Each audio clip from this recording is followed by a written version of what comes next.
Warren Fiscal Court, Wednesday, November 2nd, 2022 is now called to order. I'd like to ask Esquire Mark Young to lead us in prayer, and immediately following, he'll lead us in the pledge to the flag. Bow with me, please. Lord, we thank you so much for this beautiful day that we were woken to. We thank you for the opportunity we have this morning to conduct the business of the county. We pray, God, that each individual here has the best intentions for all the citizens of Warren County in their hearts this morning. The things that we do will be a positive thing for the county. God, we thank you so much for the great country we live in, the freedoms that we enjoy.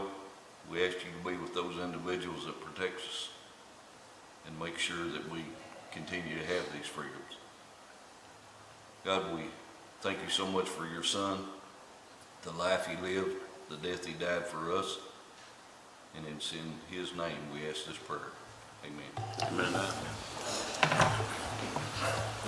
Flag. I pledge allegiance to the flag of the United States of America and to the republic for which it stands, one nation, under God, indivisible, with liberty and justice for all.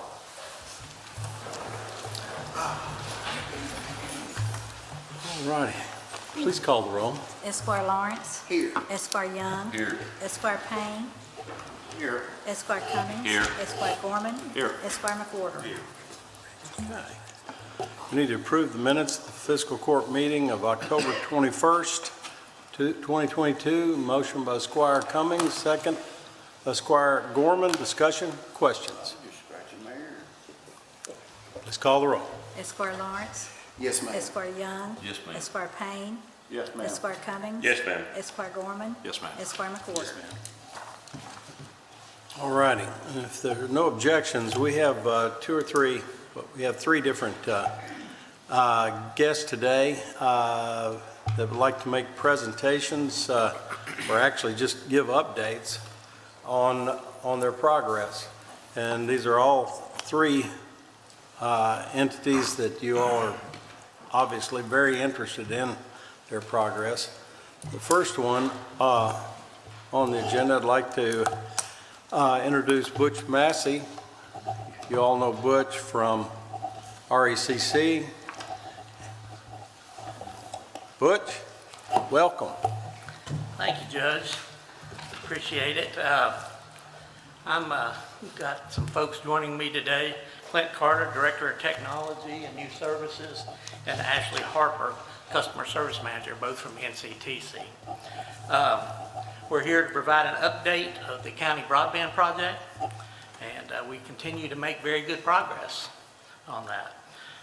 Currently, we've passed almost 9,000 members, and we've registered about 1,669.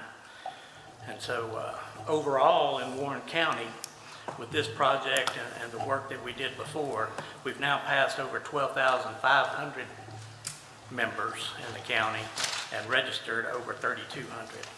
So very good numbers across the county. These numbers are somewhat dated, I will tell you, because they change daily. People are signing up every day, so still making good progress in that area as well. Currently, we're working on the three remaining large sections on the west side and east side of the county, and we will have the fiber fully installed by the end of the calendar year.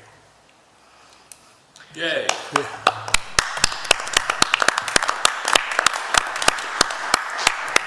I consider that a personal favor. Well, thank you.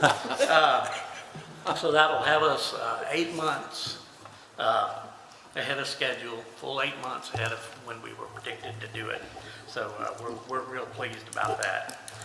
Of course, we'll continue connecting county residents from this point forward. Hopefully they'll continue to sign up and take advantage of the service now that they know it's out there. We do want to acknowledge Judge Buchanan and the Fiscal Court for your vision in investing and providing this critical service to the county. They wouldn't have had access without it, so thank you. And we thank you for the trust that you put into Warren, RECC, and NCTC to provide the service. So, Now I want to turn it over to Clint, and he's going to update you on some of NCTC's efforts. All righty, thank you. Mr. Carter. Thank you, Butch. Thank you, Judge. Thank you, magistrates. Appreciate the opportunity to come here and present. You know, Butch told you a lot of good information as far as what's happening and the progress of our build out. We too, just like WRECC, you know, we are super appreciative of the effort. You know, NCTC has always had a vision of serving, you know, the residents of Warren County. With the partnership with Warren RECC, the backing from the fiscal court and the judge, we're truly appreciative. You guys have made that vision a reality, you know, for the residents. I know that I asked the judge earlier about the text message that he normally gets on New Year's Day, you know, another year and no broadband. Well, hopefully he's not going to be getting those text messages again come 2023. So again, just like Butch said, you know, we're making great progress. We're for the last 3 or 4 months, we're averaging more than 300 installs a month. So again, the calls are going out, the letters are going out. We are going to start a new campaign sometime in November this month. We're actually going to start some door-to-door activities. We're working with a partner on that, so we're determining exactly how many, you know, door-to-door campaigners we're going to have for that. But we expect we're going to go into some of these areas that we're having really, really good take rate. You know, we want, you know, we're at 70% in some areas. We want 100, and then we're also really low in some areas, and so we want to make sure that we can focus on those areas as well. I know. Commissioner Cummings has talked about some of the areas that he's went into and door to door, and we're really excited about the opportunities there. We've been kind of working through exactly, you know, the right candidates to do that door to door campaign, because you don't want just anybody doing that. So we're really appreciative of that, and again, thanks so much for the support of the fiscal court. Hey, we thank you so much. And when you all say that you're going to be completely finished countywide on all of our contract with you all, does that also include the RDOF areas that you had with the federal contract? That's all going to be finished. Outstanding. I can't tell you how much I thank you. I appreciate it so much. Y'all have really stayed after it, and it's going to, well, it's making a difference already. I'm getting a lot of calls from realtors who are not having trouble selling these houses because they have high-speed broadband in their areas. And it's amazing how many, and Ron can tell you this, how many real estate transactions fall through at the last minute because someone figures out that they can't get high-speed broadband. I hear it from realtors all the time, or I have had. I'm not hearing it anymore, and that's a good thing. But anyway, I appreciate it, and I know that countywide residents appreciate it very much. It's going to help us to continue to grow our community. Absolutely. Judge, I will add on to what you're just saying there, that we could not have picked a better partners to work with to get this accomplished. With Warner Electric and NCTC have performed and have done exactly what they said they would do, on time, before time, and I'm proud that we, as a board, as a fiscal court, partnered with them and did what we've done to help get the citizens of Warren County this much needed service, and I look forward to possible other things that may come up the road. So, Thank you, Ron. Anybody have any questions? No questions, Judge, but I'll just say, echo those, but rarely are you ever going to find a project of this magnitude and complexity done on budget and before time. And so that 8 month, that just does not happen today with the world of back orders and supply chain issues. And so ecstatic about that. There's been talk about the delivery of broadband and why it's taken so long. This is of people not paying attention, and then when you find out what's really happened, it's been amazing. But congratulations, and please pass on to your staffs all of our heartfelt thanks for really changing the county for the better for forever. Thank you. Thank you. I'm going to do this just a little bit out of order because we don't usually stop for a photograph, just for an update. But since this may be the last update that I have while I'm county judge, I'd really like to get a photograph of this because I think this is an important milestone. One correction though, Clint, he's turned the phone off January 1st, 2023, so he's not really worried about the text he's getting. It's not happening, so it's fine. Would y'all please come forward? That's right. Do your thing. You'll be doing selfies next I know. Hang on, let's sit on me. What you need?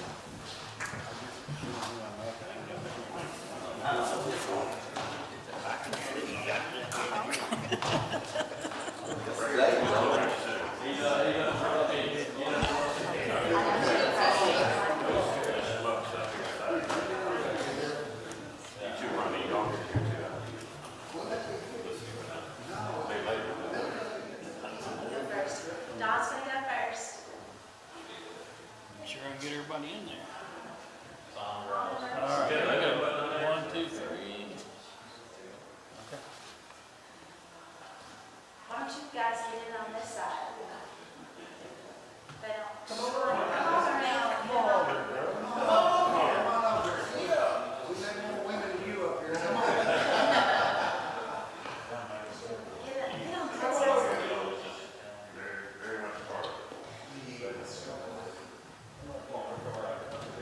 I'm glad y'all made that side pretty now. Okay, ready? 1, 2, 3. 1, 2, 3.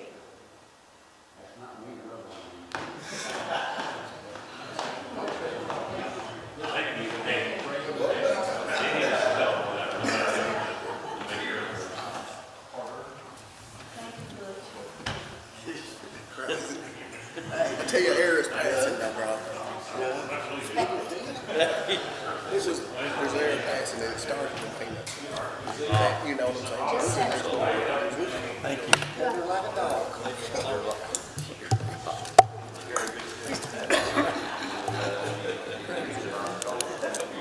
He got nothing to do with it. He got nothing to do about it.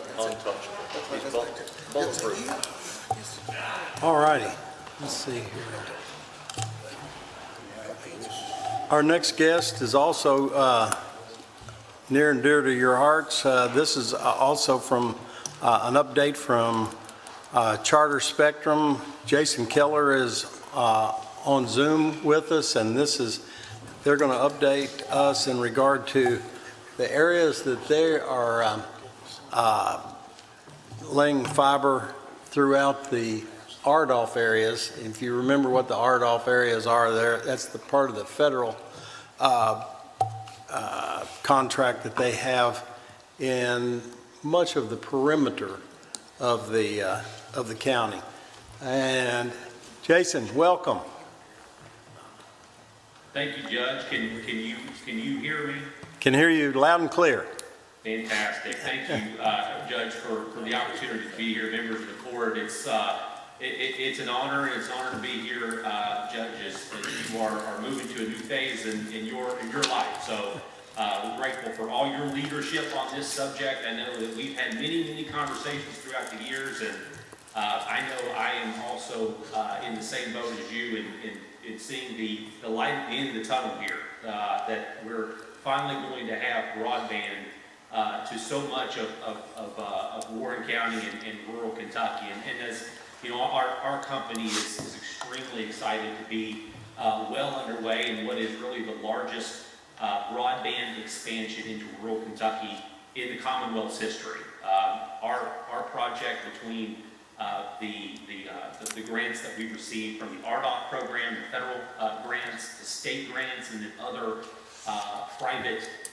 other local government partnerships that we have, are going to bring broadband to more than 100,000 Kentuckians, and Warren County is on the leading edge of that, and we're very excited about it. Stepping back, when we first announced this project, the FCC, the Federal Communications Commission, had identified just under 1,600 locations in Warren County that were that we had won as part of the RDOF auction. It's right at 1,588 locations. That's homes and businesses. And so today, we're glad to, proud to announce we've completed just right at half of the initial project estimate. So we have now completed 785 locations that are now lit up for service, and we're building more every single day and lighting more up for service every day.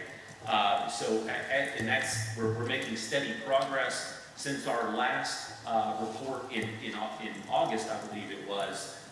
We've activated 350 homes. So we're moving ahead. We're continuing to focus on getting pole permits and getting poles replaced and getting service expanded as quickly as we can. And I think we're very on track to hit our time frame that we had mentioned in the last meeting, where we're going to hit that initial project estimate likely in the first half of next year, pending again those pole permits and the pole replacements. But we're going to keep going, and we're going to keep going past that. We've identified another 1,000 homes on top of that we're going to extend our service to. This is fiber to the home, gigabit service, and we're going to keep going. So once we're done with the initial project estimate, we're just going to keep going and build to even more homes, which we're excited about. So you're going to see our construction crews out likely throughout 2023, continuing to expand service and bring fast, reliable broadband to folks who really need it. So we're extremely excited about this project and excited about what is forthcoming for Warren County and all of Kentucky. That's great news. I want to tell you, I'm delighted that you all feel like you're going to finish up in the RDOF areas mid-23. Is that right? Yes. We'll finish with the initial project estimate, so that about 1,600 homes, we'll hit that mark by middle of next year, and then we're going to keep going past that, and we're going to hit some more areas likely in the second half of next year is our plan. Okay, well that's all good news. This is a good news day. This is I'm happy to hear that you all have made as much progress since August as you have. And of course, hitting half of the numbers is pretty amazing. Half those that are new contacts, those are the ones that are actually lit, right, and in service. That's correct. They can order service today. Okay, that's remarkable. Any questions? I know probably this area, it affects your district more than any. Mark, do you have any questions at all, or? Well, just, out knocking doors in that area. We're talking about Richardsville, Riverside, Bentley, Old Hadley, Browning areas. There's a lot of people out there that's wanting service, still waiting on it. Yeah. Every single person that doesn't have broadband access is obviously still anxious to get it, but I'm really encouraged by the numbers that you all are seeing right now, and I'm really happy to see this finally coming to fruition. This is something we've worked on in this fiscal court for at least 10 or 12 years, and as you might recall, I've driven you crazy over a few of those years trying to figure out a way to get this done, and thankfully we're going to see this finalized here in the next few months. Any questions from Mr. Keller? I have one, Jason. Ron Cummings, I know you got some of my district out in Woodburn area and so forth. You got a couple RDOF districts, and I've had more than a couple of constituents call where it's kind of lines are blurred of what he's doing versus what NCTC's doing, and a lot of people feel like they're in that gap of nobody wants to take responsibility of servicing that person. And I'm just curious about when that build out. Again, I know Mark's interested in his area, but I can tell you, in District 6. I'm worried about the ones in the Woodburn area that are part of your project. Just curious, when will that services be available to them? I would like to look up, particularly if it's an area that may fall in in that squishy middle area between a couple of the Barnoff areas. I'd like to look at those addresses and get a definite idea about when those are going to be lit up and whether or not, if that falls in our area or the NCTC area. But if I could get those addresses from you or somebody, we'll get those. We'll look those up immediately and get you an answer on those specific. Okay, I'll make sure to get those to you. Okay, thank you, sir. Any other questions? Jason, thank you so much. I'm sorry to tie you up on this as long as we have, but I appreciate you taking the time and getting on and joining us this morning. I'm grateful for your leadership, Judge, and thanks to you and the county for all your partnership. Thank you. Thank you.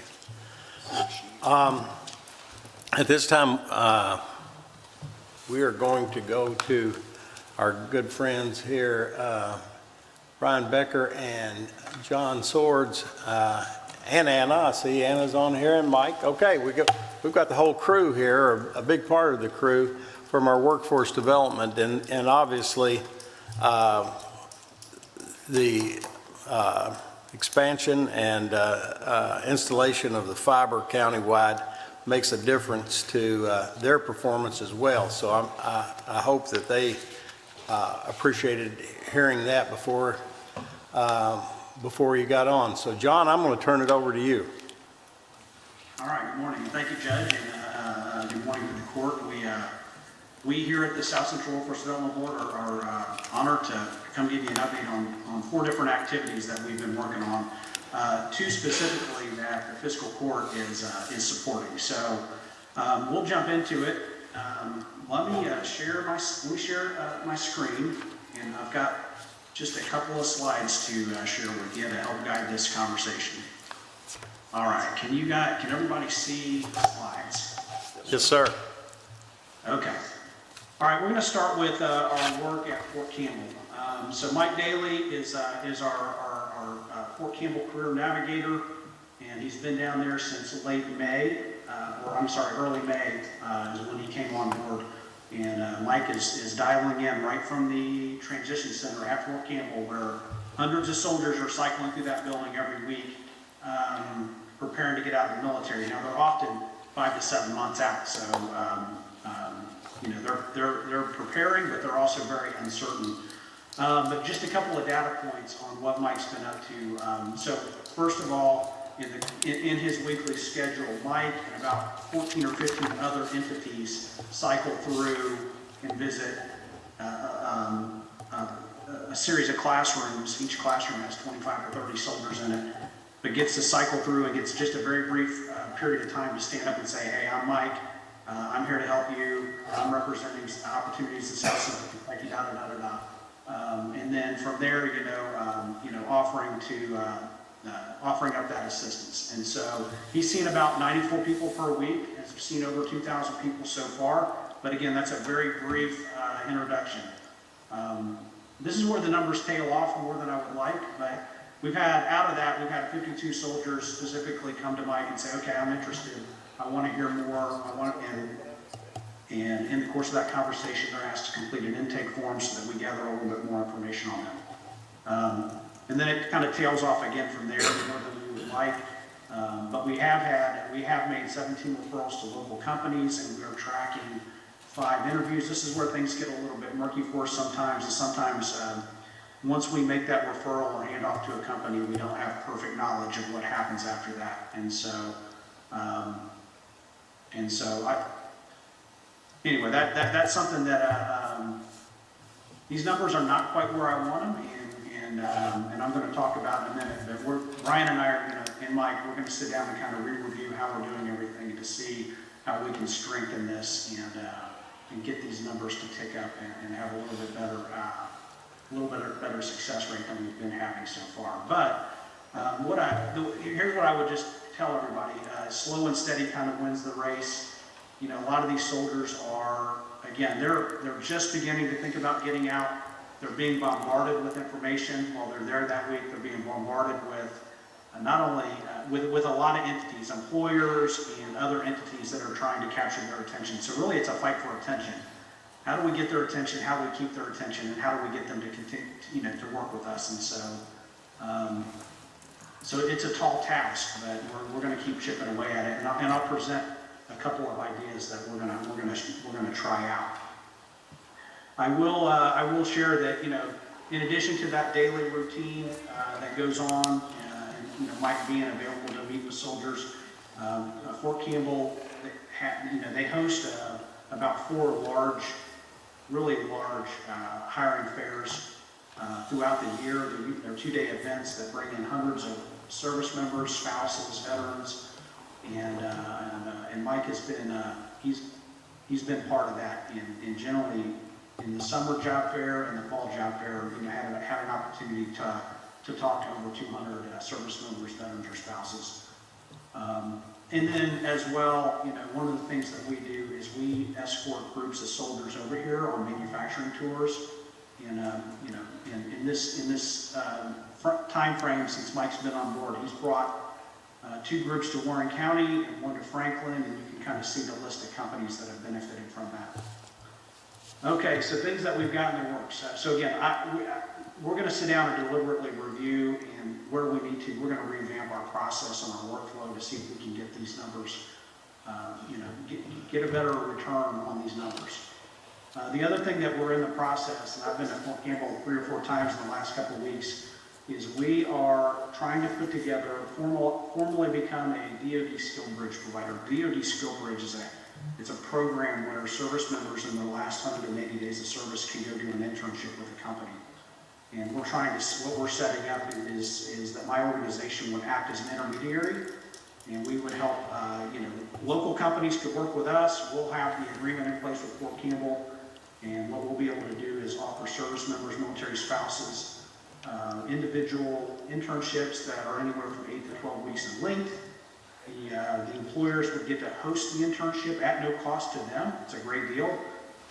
You know, the expectation of the employers is to host and to help mentor, you know, mentor that intern and ensure they develop some civilian skills before they get out. And then obviously the service member spouse that does the internship, they're going to get those skills, but more importantly, it gives them an opportunity to spend time in our community and get sold on this community. And so we think that if we can get this in place, this will really increase what Mike has to offer service members and what he has to talk to them about, and can really build out that portfolio and see us, you know, get better numbers coming this way. So that's my quick update on Fort Campbell. I'll pause there for any questions before we go to the next topic. John, I want to ask a question about the certification for veteran friendly, but is that part of the rest? Judge, it's coming up. Okay, we're gonna finish okay, that. I'll leave that alone then. All right, let's go to, here we go. I'm going to turn it over to Brian. He's going to talk about our New American initiative that we've got. Good morning, Judge. Good morning, Court. Appreciate the opportunity to give an update. Judge, you had asked how efforts were going, so I want to introduce everybody to Anna St. Christoffel. She has been on the job with us for over 7 months now, and we've seen tremendous outcomes so far. So John, if you go ahead and advance just in context, we have been working for several years to focus on New Americans, and the city of DG got a grant, actually 2 grants. One was a data grant that told us 1 in 4 New Americans that live in Warren County are traveling outside of the county for work. And in many cases, and I'm sure word has reached your ears, it's not even just the next county or 2 over. It's northern Tennessee. It's the next workforce region over. And there's been various factors why that's happened, but we're trying to combat that specifically through this position and through the efforts and activities, and we are combating it. The other grant they got was a technical assistance grant to make a strategic plan. And so there's local groups of partners that own this plan, and the board is part of that.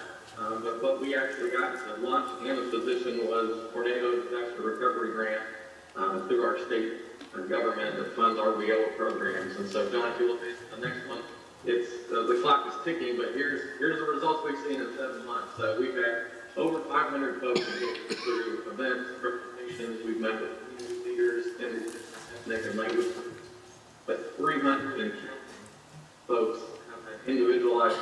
So they may have been referred to, ESL or some other kind of they have, but we've got 230 to connect local job opportunities. 116 that we know of.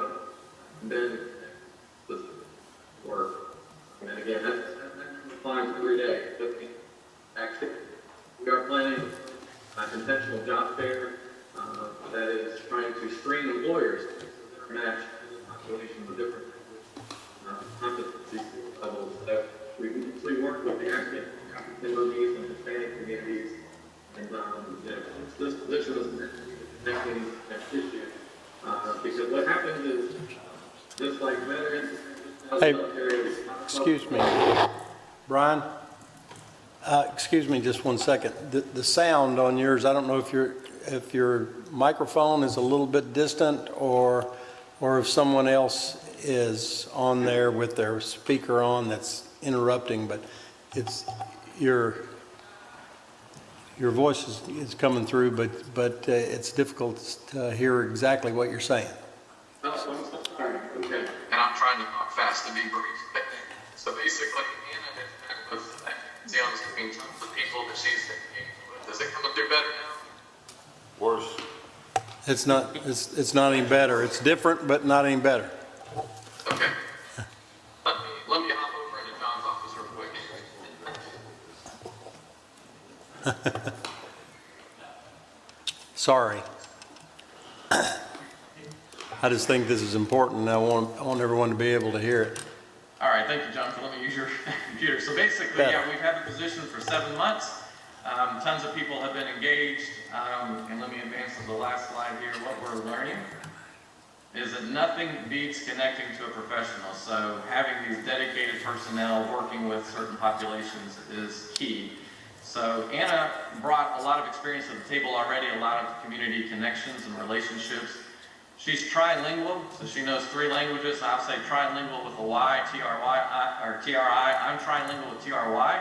I try to just speak English well enough and struggle with other languages, but word of mouth is reaching this population, and it always has. They'll often bypass us and other providers, even staffing agencies, for job opportunities. So we're trying to build trust that this is a professional and free service that they can utilize, and it's been very effective. And she hasn't had a weekend off since I can remember, and she often works weeknights. She gets invited to do things, and that's where this connecting with the communities and building the relationships happens, as you all know well.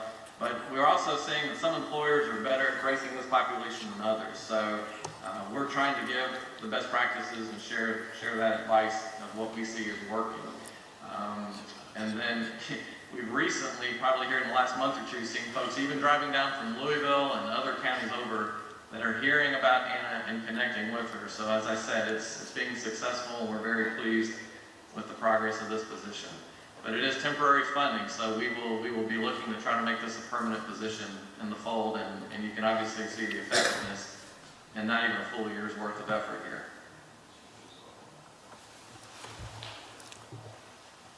All right, we'll move on to the next topic unless anybody has a question, a quick question.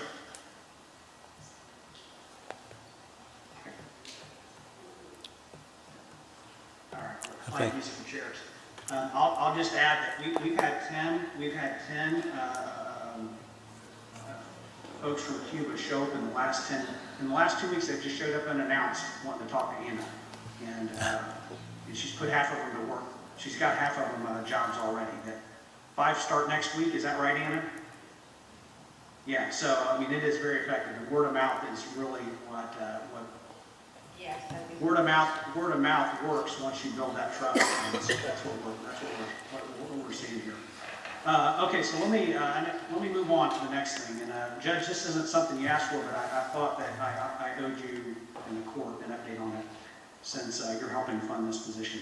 So just to kind of quickly provide some background, we have been convening a series of workforce participation meetings. Really, they started last November and ran through early fall, and a lot of good ideas and initiatives generated from that. One of them being that we needed a full-time person that's laser focused on the issue of workforce participation. Our workforce participation rates across the region are really low right now. We're averaging about 8,000 open jobs across the 10-county region, and so we got to figure out, there's a lot of reasons for it that we've got to dig into, and we've got to come up with, we've got to understand the root causes, and we've got to develop new approaches to how we get folks who aren't working back to work. And so WKU and the University of Louisville partnered on a EDA grant, and they received a multi-year $50,000 EDA grant, and that became kind of the seed money for this position. And then Warren County Fiscal Court and the City of VG have both contributed $20,000 towards the position. So we have posted that job. We've run our interviews. We've selected our candidate, and our candidate is really set to start here in the next couple of days. Really just, we're waiting on a background check to clear, and that's the final hurdle is for his background check to clear, and so that WKU can move forward with them. So the one thing that's a little bit unique about this is that this is going to be a shared position between our workforce board and Western Kentucky. Since Western Kentucky got the biggest part of the grant, and there's some stipulations with that grant, they're actually going to be the employer of record. And so right now, again, that person has got to get through the WKU hiring hurdles. And so we're almost there. Hopefully we'll have that person starting next week. We are going to have the position housed at the WKU Innovation Campus, which is going to bring a lot of collaboration to this position. This is not going to be a singular position. This is going to be a position that reports to us at the board, but by nature of being in that innovation center and in that space is going to allow us to get access to grad students and volunteers and experts to help contribute to understanding our workforce participation issues and coming up with ideas that we can pursue. We've been given a workspace and a war room over there as an in-kind contribution. So it's going to be fantastic. Once we get this person on board, what I view is we'll do some onboarding with us, and then we're going to quickly get this person hitting the books, looking at a lot of different factors and variables that are involved, and what's going on, everything from childcare, transportation, the accelerated retirements of baby boomers, the impact that the opioid epidemic has had. There's a lot of variables going on that factor into our low workforce participation rates. But we're really going to try to figure that out and then start to overlay it on overlay it across our region and come up with specific solutions. And at the bottom here, just a couple of quick examples. So one thing that we know is when we look at our 10 counties, the workforce participation rate in Warren County is actually really good. It's above the national average. That's great news, but it's going to be hard for us to move the needle, it's going to be a little bit harder for us to move the needle in Warren County. Conversely, our labor force participation rate in our surrounding counties, which supplies much of the workforce for Warren County, is actually pretty low. It's 5 to 10 points lower than the national average, so we feel like we can make some good progress in these outer counties. But we've got to go out and we've got to get these counties kind of activated and supported, and that's where I see this position and our organization being able to go out and help these counties figure out how to roll up their sleeves and get after this and come up with ideas that they can activate. So we see that as a possible way to approach this. I think we're going to have to definitely lean into what does it mean for EV battery production coming to South Central Kentucky. I'm not only concerned about the Envision project, but the Ford project, which is 60 miles north of us and is going to pull from our labor shed.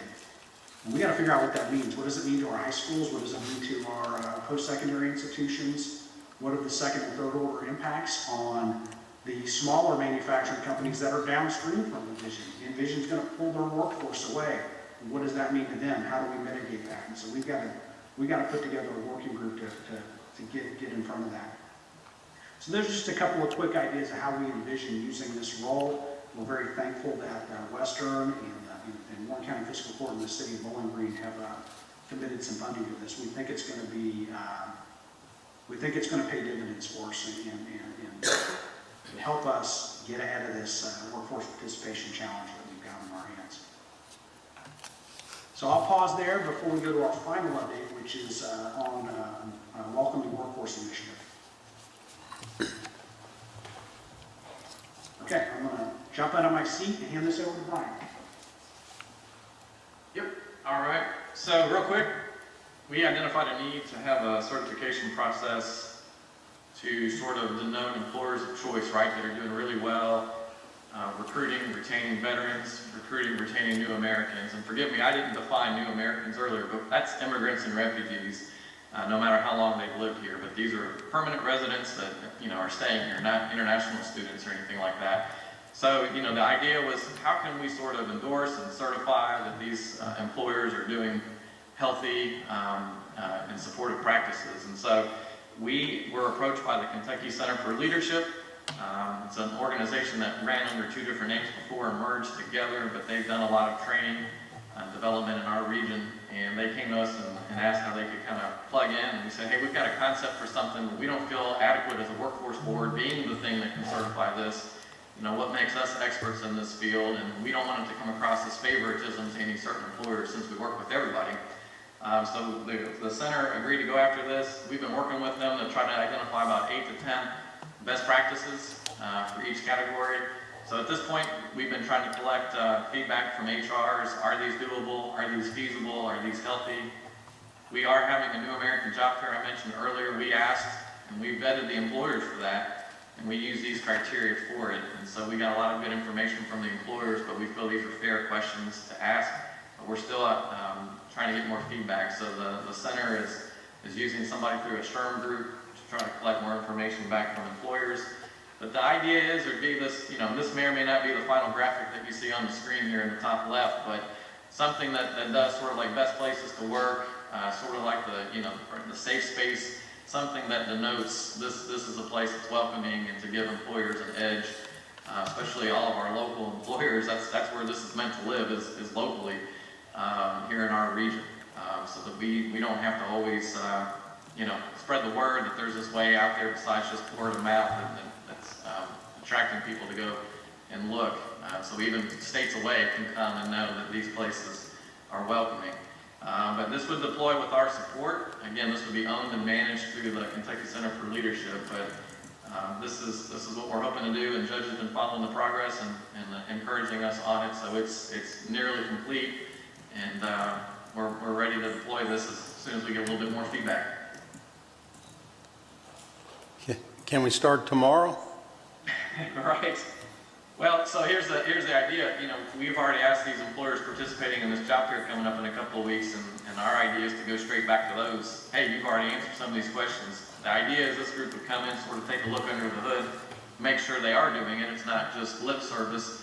And then if any are not being met, there'd be a certain percentage of the criteria they'd have to meet. They wouldn't have to necessarily do all of them, but if they need some stepping stones to get to a place where they can achieve some of these criteria, this Kentucky Center for Leadership could help give them that information, as well as our board.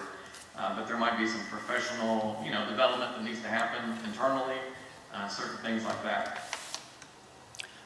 I think this is an important step that you are taking, and of course, did I see something recently about our workforce board getting some certification from the state as well? But yeah, John can speak to that. okay, and that's a good thing, but their certification for the individual employer is somewhat onerous, but the veteran welcoming practice, as long as people understand what that is and how it should reassure veterans and new Americans of the type of place that they're making application to and the place that they want to work, and kind of take away the fear factor for those new Americans or veterans who are deciding whether to come into this area of the country or to go to another state.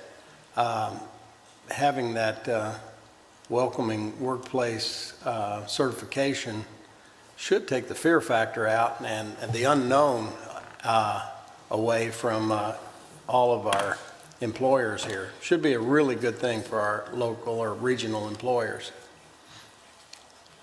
Yeah, we're excited about it. And just, like you said, Judge, the veteran ones have some other examples, but with the new Americans, there's nothing out there like this. So we will probably be the first to do this for employers, and we're very excited about that. Well, these are two groups that are vital to meeting our workforce needs over the next year, 2 years, 10 years. So I'm really proud to see this coming together.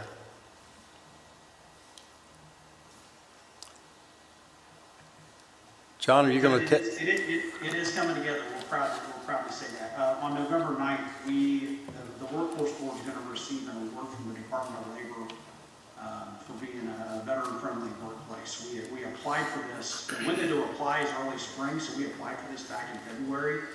Had sort of forgotten about it, and then recently found out we're going to get it. I thought if we got it, we might have gotten like the basement level criteria, but we're actually getting the platinum level certification, so it'll be a lot to live up to. But As we should. We should be getting the platinum. Next week. We should be getting the platinum level. Congratulations. Yeah, it'll be official next week. We've been tight-lipped about it, but it'll be announced, I believe, a week from today. So that's all we have for the court. We probably exceeded our 15 minutes, but whenever we get decision makers in front of us, we like to share what we're doing and solicit feedback.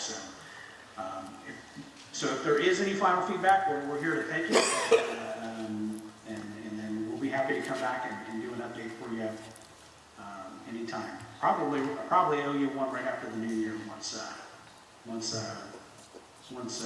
new leadership gets established. I think, was that a negative thing toward me, Tom? That really hurt.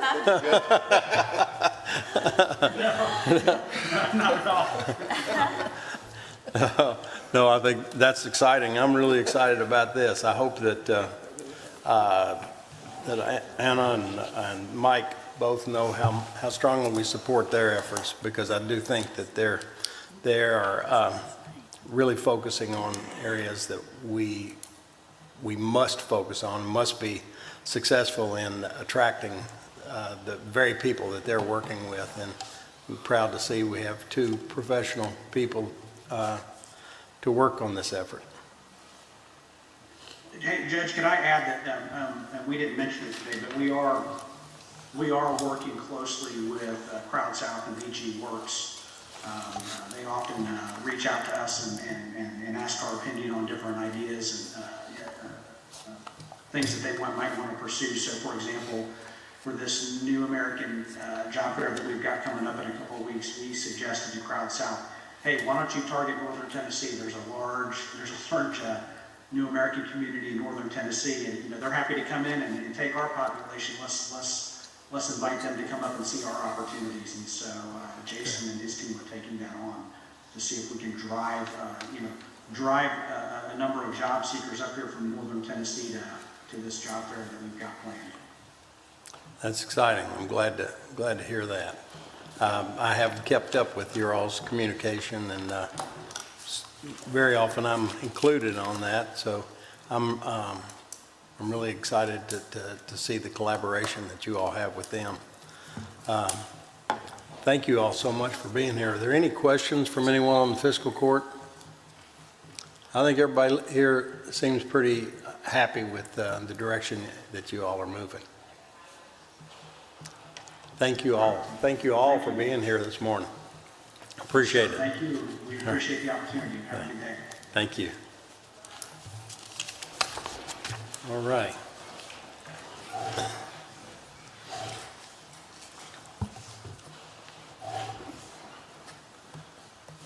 All right. Item number 5 on the agenda will be to approve the work schedule for the Warren County Road Department. Motion by Squire Young, second by Squire McWhorter. Discussion or questions? Please call the roll. Esquire Lawrence. Yes, ma'am. Esquire Young. Yes, ma'am. Esquire Payne. Yes, ma'am. Esquire Cummings. Yes, ma'am. Esquire Gorman. Yes, ma'am. Esquire McWhorter. Yes, ma'am. Item number 6 is to approve personnel changes for Warren County. Motion by Squire Lawrence, second by Squire Gorman. Discussion, questions? Please call the roll. Esquire Lawrence. Yes, ma'am. Esquire Young. Yes, ma'am. Esquire Payne. Yes, ma'am. Esquire Cummings. Yes, ma'am. Esquire Gorman. Yes, ma'am. Esquire McWhorter. Yes, ma'am. Item number 7 is to approve first reading of ordinance 2272, rezoning property located at 0 Three Springs Road, formerly 1772 Three Springs Road, from agriculture to multifamily residential, containing approximately 5.56 acres and presently owned by S Family Properties LLC in care of Nora Allen. Motion by Squire McWhorter. Second, Squire Gorman. Discussion, questions? Hey, Ben, with that, I have a question for you. With it going where it's going, right across from where Small House Road comes out and ends, will there be any kind of traffic as far as light or somehow you're putting 48 units in right there? You know, I know the construction project for Three Springs is continuing too, so didn't know what the long-term effect of what was going to go there. Sure. I'm not sure how the construction of each, the development or the Three Springs Road will exactly line up, but the state is currently in right-of-way acquisition for the expansion extension of the Three Springs Road project, and they are currently in a design process redesign to put a roundabout there as part of that project. So it's coming very soon. It has been funded by the state, so we should see those improvements. Construction timelines sometimes get crazy with the state budget and approvals, but certainly within the next 2 or 3 years. But is that a condition on this, or is this just information that'll be, hopefully will happen as? Right. Should be coming somewhere around the same time, but there's no guarantee that one has to happen before the other, if that's your question. And I know the adjacent land next to it had a big fight a couple years ago about multifamily, and I'm just curious, after that was kind of beat down and turned down, now why this come up as 5-0, I'm asking questions. I don't understand why the change with no apartments around there.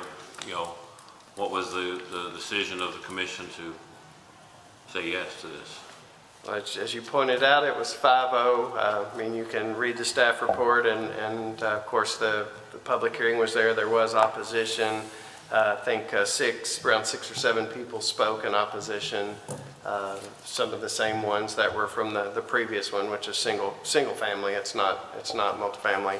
And there was probably 10 or 15 people there, opposition, but the Planning Commission listened and made the recommendation 5-0 for approval. Thank you for clarifying. Appreciate it. You're welcome. They're also widening Three Springs Road when they put in that roundabout. Yeah, so currently at about Fleeland, it necks back down to just a 2-lane road. They're going to change that into a 3-lane road, so 2 lanes of traffic plus a middle turn lane. Then that'll come, as my understanding, that'll come down to back to 2-lane to do the roundabout, and then it'll go back to a 3-lane road to the overpass and then the school there. Right. Yeah, and that'll be this phase. Thank you, sir. You're welcome. Any other questions? Okay, we have a motion and second. No other discussion. Please call the roll. Esquire Lawrence. Yes, ma'am. Esquire Young. Yes, ma'am. Esquire Payne. Yes, ma'am. Esquire Cummings. No, ma'am. Esquire Gorman. Yes, ma'am. Esquire McWhorter. Yes, ma'am. All right, motion carries. Item number 8 is to approve first reading of ordinance 2273, rezoning property located at 298 Davenport Road and 0 Scottsville Road from agriculture to single-family residential, containing approximately 114.63 acres and presently owned by Alwyn B. and Joyce D. Burford. Motion. Motion by Squire Gorman, second by Squire Cummings. Discussion or questions?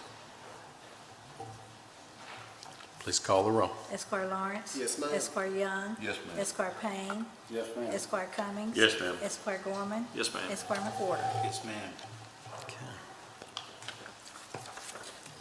Item number 9 is to approve emergency determination in the amount of $1,353.64 to REM Company, Inc. for repairs to the ozone laundry system in the secure portion of the Warren County Regional Jail.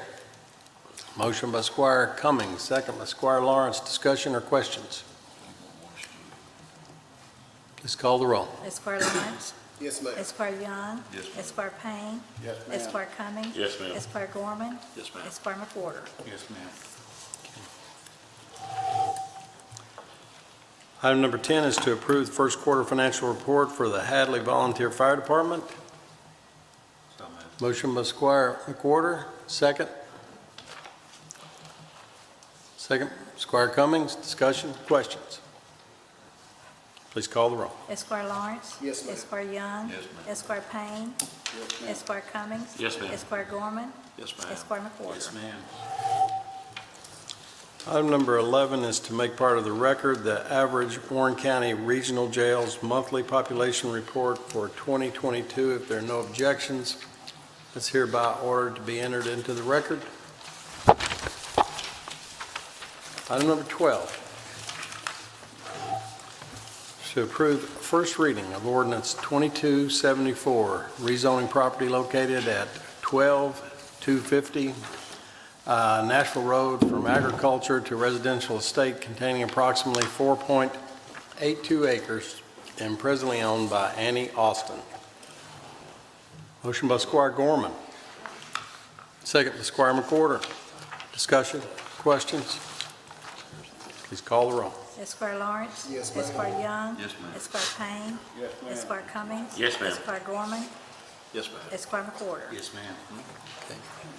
Item number 13 is to make part of the record agreements for the following: Warren County Residential Non-Exclusive Franchise Agreement, Warren County Commercial and Industrial Non-Exclusive Franchise Agreement, and Bowling Green Residential Franchise Agreement with Scott Waste Services, and Warren County Commercial and Industrial Non-Exclusive Franchise Agreement with Warren County Residential and Warren County Residential Non-Exclusive Franchise Agreement with Taylor Sanitation, LLC, and Warren County Commercial and Industrial Non-Exclusive Franchise Agreement, and Warren County Residential Non-Exclusive Franchise Agreement with Republic Services of Kentucky, LLC.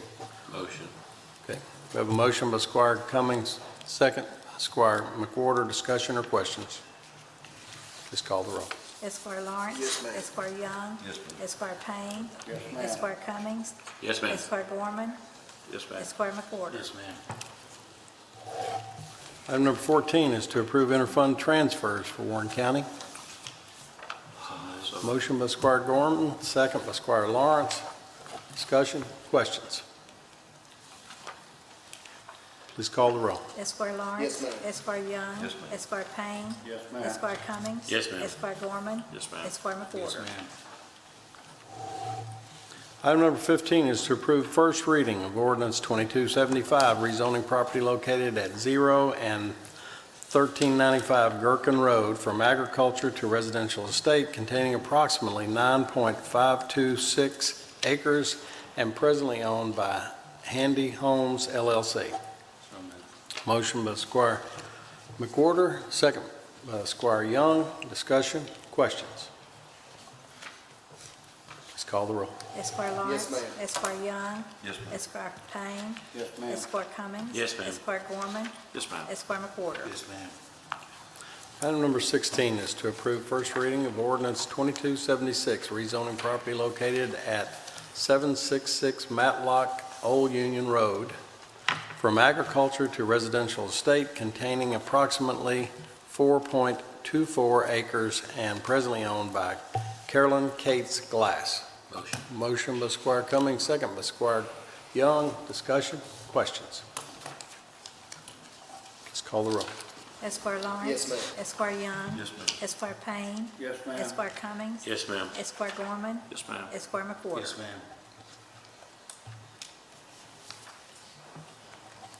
Item number 17 is to approve Order 2220, reappointing Joe Duncan and Faye Sparks to the Warren County Extension District Board. Motion by Squire McWhorter, second by Squire Young. Discussion, questions? Please call the roll. Esquire Lawrence. Yes, ma'am. Esquire Young. Yes, ma'am. Esquire Payne. Yes, ma'am. Esquire Cummings. Yes, ma'am. Esquire Gorman. Yes, ma'am. Esquire McWhorter. Yes, ma'am. Item number 18 is to approve determination in the amount of $3,252.20 to Bluegrass Recreation for playground belt swings and benches. There are 3 quotes obtained, and this was the lowest and best quote. Motion. Motion by Squire Lawrence, second by Squire Gorman. Discussion or questions? Please call the roll. Esquire Lawrence. Yes, ma'am. Esquire Young. Yes, ma'am. Esquire Payne. Yes, ma'am. Esquire Cummings. Yes, ma'am. Esquire Gorman. Yes, ma'am. Esquire McWhorter. Yes, ma'am. Item number 19 is to grant authority for stormwater management to enter into negotiations for the lowest bidder to clarify the installation, confirm specifications, meet the design criteria, and determine a final scope of work. 3 bids were received. Scott Murphy was the low bidder at $285,700. And this is for the FELOC project at Moore Park. Motion. Motion by Squire Lawrence, second by Squire Cummings. Discussion, questions? I'd like to point out it's well below the next closest bid. What was the next closest bid? So far below, it's kind of scary. Well, About 485 or something. Well, I'm sure that's the reason Nikki is trying. Come right up here. All right, Nikki. Yeah, we were actually shocked by the bids. Even the lowest bid was over our estimate. The construction industry is just kind of crazy right now. But this project is a little bit different from what we normally do. It's a fee in lieu of program, so none of it is paid for from our stormwater fee. It's all from the fee program. And it's a water quality improvement project. So we're going to do some stream bank stabilization, and we're starting at Fillmore Park on the Old Stone side.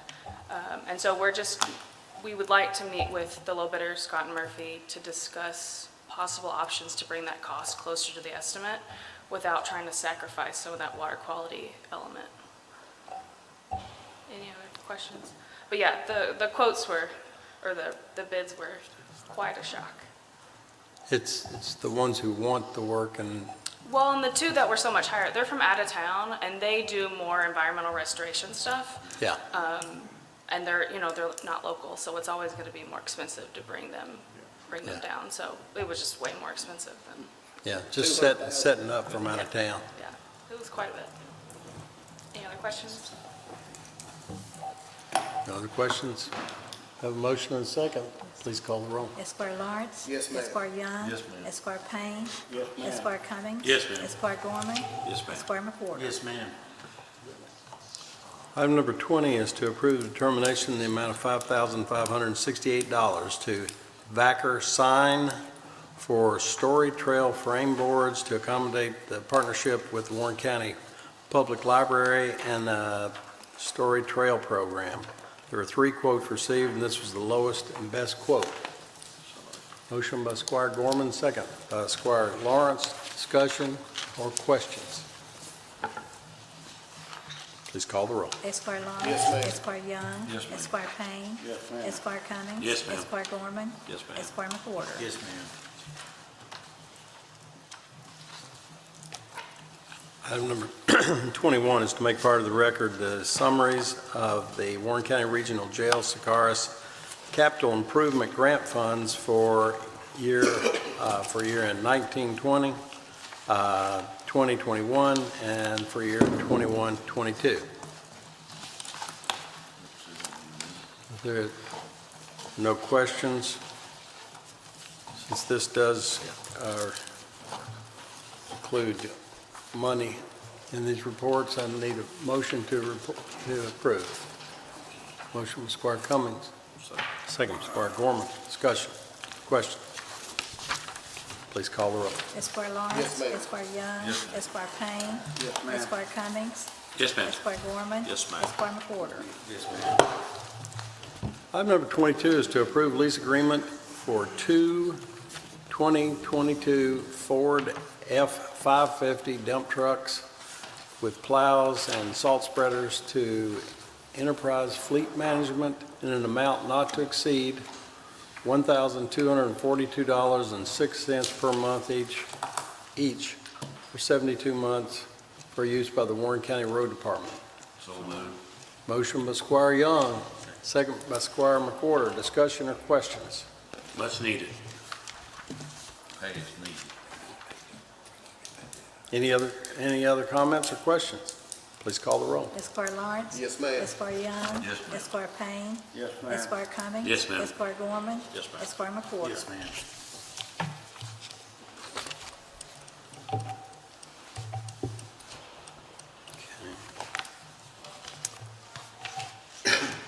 Now, will the treasurer please present the claims of the court? General Fund, $169,843. Road Fund, $728,916. Jail Fund, $95,486. Stormwater Fund, $71,760. ARPA Grant Fund, $50,000. And TIF Fund, $251,128. Be happy to answer any questions. Make a motion to pay the claims as submitted. Motion by Squire Young, second by Squire McWhorter to pay claims as submitted. Any further discussion or questions? Please call the roll. Esquire Lawrence. Yes, ma'am. Esquire Young. Yes, ma'am. Esquire Payne. Yes, Esquire Cummings. Yes, ma'am. Esquire Gorman. Yes, ma'am. Esquire McWhorter. Yes, ma'am. Okay. Sheriff Hightower, how are you, sir? Judge, I'm doing very well. All right. Miss Yates, I'm pretty sure she's busy.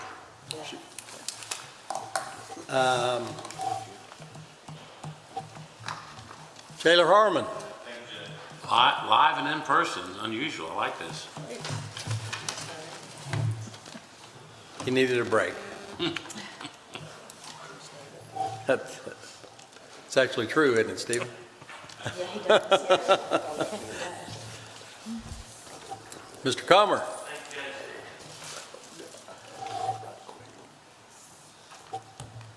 Mr. Moore is not here.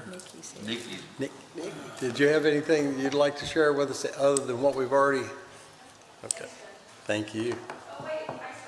Well, come on up here. We're always happy to see you. I really should make Leah and Ryan do this, but the ice rink opens on the 18th of November, which All is very right. soon. The sandbox is made and the rink people are coming, I think, this weekend, so that should be. Opens on the 18th of November. 18th. I think, is there ribbon cutting? 1 p.m. Oh, thank you. 1 p.m. on the 18th, there's ribbon cutting. So, be there. I'll be there. Let me see. November 18th. Oh, that's good. May not be there. There's a Frankfurt, is it Frankfurt or Lexington? Lexington. Lexington CAECO meeting at that exact time, but I'm excited about it, and I know, I'm not sure why you are, because y'all work so hard, but you and Leah and so many others, but it's a real big project, takes a lot of time, but I've never seen anything that the public enjoys quite as much. It's a fun time through the holidays, and you guys do a great job, and also Sarah. Sarah gets really involved in it, all the Parks Department. We really do appreciate all the hard work that comes from, really, I said all the Parks Department, all the stormwater, everybody chips in on this, and but it's a lot of fun, and the community and the surrounding communities all really appreciate it. Holly, thank you for being here. Glad to see you. Everything's still hectic and going well? It's going well. Good, good. Mr. Pearson, Ronnie's not here. He's online. Ronnie, Good morning, Judge. good morning. How are you, sir? I'm good, sir. Just a real quick brief update that we're beginning to wind down the sheltering program from the almost 1-year anniversary of the tornadoes. We've got everybody somewhat back on their feet and into housing. And hopefully, we'll get it all complete before that 1-year anniversary comes. And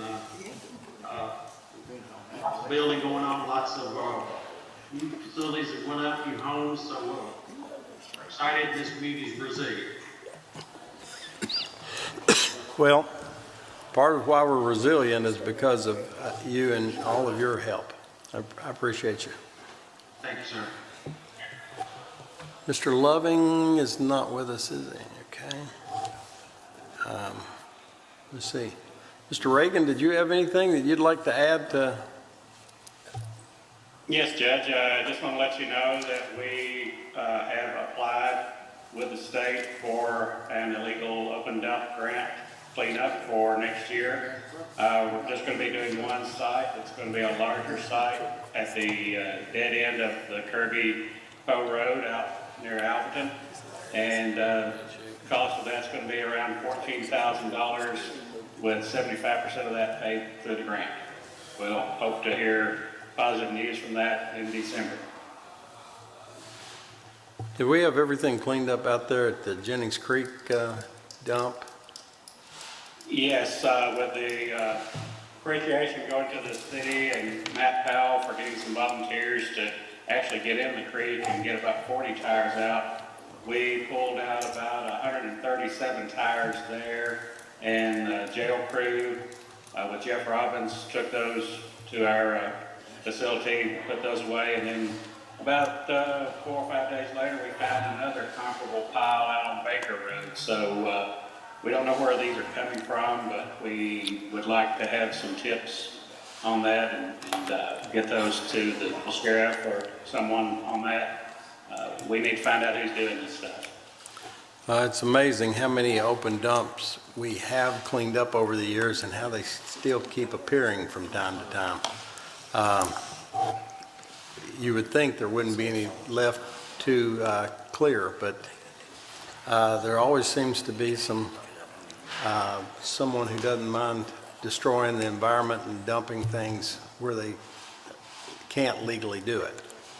But I'd love to see, maybe at the next time you could give us a report, or maybe you could send us the information on how many open dumps we actually have cleared and how many tons of debris we've cleared over the years. We have cleaned up, since I started at least, well, actually going back to the beginning of your term, we are almost at the 1,000 dump cleanup mark. That's incredible. How do we stand on the dumps that we scheduled to clean up this fiscal year? We have about 2 more left to clean up that are with the contractor. I think 2 of those are on the same property out on Whippoorwill Trail. And the contractor has yet to get in there and finish those. He was going to wait for the foliage to get down. So I think he should be getting back in there probably by the end of this year. It's amazing how many we have gotten cleaned up, and I'm very proud of it, but at the same time, it's a little bit shameful that there have been so many to clean up. But thank you for all your hard work on this thing. We're just fortunate that the ones we do clean up are very old. Usually we don't have any that are in recent memory, and I think we can attribute that to our having county-wide solid waste service for everyone available and at the level that we have. It certainly has been important. All right. Thank you, Judge. Thank you, Stan. Ms. Lewis, the PVA. All good, thank you, Judge. Mr. Peterson? Thank you, Judge. Thank you, Ben.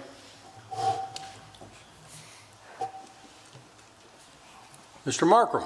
Thank you, Judge. Oh, thank you.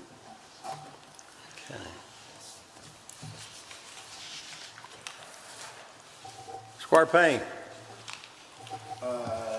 Thank you, Judge. Squire Lawrence. Oh, yeah, Judge, I just like to encourage people, to get out and vote. It's coming up right here. Early voting starts here in a couple of days. Tomorrow? And people need to really get out here and vote early or vote on the election day. It doesn't make any difference. It's completely secure. Exercise your rights. It's one of the things that really separates us from a lot of other countries, and we need to make sure that we work on that. I agree. Certainly hope everyone will. It's never been easier to vote than. Or quicker. Or quicker. You can get in there in 10 minutes and out. I'm planning on being out there at 8 o'clock in the morning, and if it's anything like it was last year, I'll be out at 8:01. It's amazing how fast you can vote these days.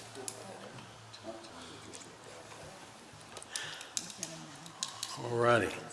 Squire Gorman. Thank you, Judge. Just want to remind everyone about I'm sure you're going to, but the Veterans Day Parade is this Saturday at 10 a.m. Look forward to having everyone out there. But again, just to reiterate what Squire Lawrence said, what a great opportunity we have for the next 4 of the next 6 days to be able to vote for the candidate of your choice. So please exercise that vote. Educate yourself. Anything else, Tom? No. That's good. Everything's good. So thank you, Judge. Thank you. Squire Cummings. Just echoing what they say, the most important thing we do as citizens of this great country is vote. That is the most important thing we do. Thanks to Lynette and getting herself ready and everything that's going on with that, I'm sure it'll be great. And again, if you got Thursday, Friday, Saturday, and then Tuesday, so there's no excuse not to go. So encourage that. Want to send a shout out to Public Works, and everybody was part of the household hazardous waste day that was this past Saturday. It was a huge success. The line was really long, so just thank for everybody who was part of that and made that happen. Because he's here in person, I want to congratulate Stephen Harmon on the Securus contract that you secured for us. We appreciate it. It was a very good job, and congratulations on what you was able to do with that. And thank you, because those are funds that greatly needed. So thank you for that. And last, I know it's not never too late, because our wonderful county attorney, Ms. Milliken, will be getting sworn in sometime real soon as the president of KCO. Amy, you want to tell us exactly when that date is and so forth? November 17th in Lexington, and we're excited about that. It'll be a fun evening. So yeah. Everybody come. And Warren County will have the president of KCO, which is a great honor, and congratulations to you, Amy, and the year ahead that she's going to have in front of us. So. Thank you. We get better rooms. Pardon me?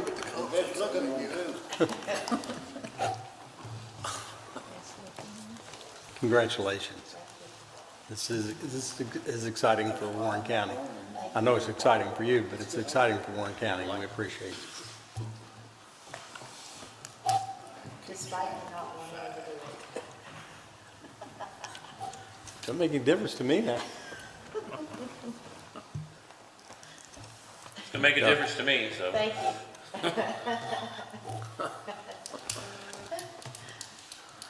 All righty. Squire Young? Thank you, Judge. I want to remind everyone again of the Anna Community Center Thanksgiving Day meal coming up Saturday, November the 5th. Start feeding at 4 o'clock, and then the auction will be right after that. Also, the Veterans Day Parade. Encourage everybody to turn out and show your support for the veterans. Vote. What they used to say, I won't say. Well, I will too, since, yeah. Vote early, vote often. Right. That was the used to thing. Well, that's what you guys used to say. Yeah, that was the used to thing. We don't do that anymore. But really, in all seriousness, exercise your vote, your right to vote. When all of us look over our door knocking list, we see firsthand the people that don't vote. We see that. They're registered to vote, but they don't vote. Or they vote 1 out of 5 years. Please go vote. Thank you, Judge. Thank you, sir. Squire McWhorter? I'd like to congratulate the Warren East Raiders for a perfect season football and good luck in the playoffs. Yeah, that's really exciting. This is the first time. So I'm really, really excited for them. We sure want to congratulate the coach and all the players, and I'm sure you'll add to this as a Raider, as an old Raider here. But anyway, it's exciting for everyone in Warren County. We appreciate it. Ms. Milliken? Thank you, Judge. On behalf of this body, I would like to send our condolences to the family of James Jim Hazel Sr. Jim, his son, and I graduated high school together. Todd is active and is employed and very respected at the Warren County school systems. Janice, his wife, is beloved by anyone who knows her, and they are a fantastic family. They were very active in, speaking of Warren East, in the Warren East High School community, and Jim will certainly be missed. So our condolences to that family. Anything else? And go Raiders. Go Raiders, okay. Mr. Burrell? Thank you, Judge. Ms. Hale? Thank you, sir. Judge Smith? Thank you, Judge. All righty. Our next fiscal court meeting is Monday, November 14th, at 9 a.m. Monday, November 14th at 9 a.m. Before we go, I don't believe he's listening, but if you all can stop by his office real quick and tell Stephen Kenworthy, who's our Administrator of Occupational Taxes, his birthday is tomorrow. So wish Stephen happy birthday before you leave the courthouse. And the Veterans Day Parade is important. Those of you who've been here a while remember that we started the Veterans Day Parade, I think it was 1996, but there'd been a long time since the Veterans Day Parade. I was really proud that we got it started again, and it has grown every year. So, Judge, one last thing. The groundbreaking ceremony today for the veterans is a big, important deal going on. 11:30 today, the groundbreaking. 11:30. Much awaited, long working on project for that veterans. Well, y'all also may remember, kind of like broadband, only it took longer. We worked on this veterans nursing home, I'm guessing 25 years. And we worked with every elected official. We worked with all the Veterans Administration, and we worked with elected officials from this area and all through the state trying to get this done, and also all of our federal leadership. And it totally eluded us for the past 25 years, but thankfully we have people like Michael Meredith, Mike Wilson, and some of our federal congressmen and senators who stepped up and helped put this to bed. We're actually going to break ground at 11:30 with the Kentucky Veterans Association and with several elected officials out there. But this is a big, big deal that we've worked on for a long, long time. And it always helps to have someone up the food chain get more interested in it. So I want to thank all of them for actually getting this done, because it's important. We have a lot of veterans, a lot of aging veterans in this area that will use it. and we'll have the opportunity to use it. I know that Colonel Spiller worked on it for years. Of course, he's gone and did not have the opportunity to utilize this, but he wasn't working for it for himself anyway. He was working for everyone else. And of course, Ray Biggerstaff, Roger Miller, a lot of people really focused on this for a long time. And I hope they're all very proud of the fact that we're finally breaking ground. Okay. Is there any other business to be brought before this body? Motion to adjourn. We have a motion to adjourn by Squire Lawrence and a second by Squire Payne. All those in favor, please stand up.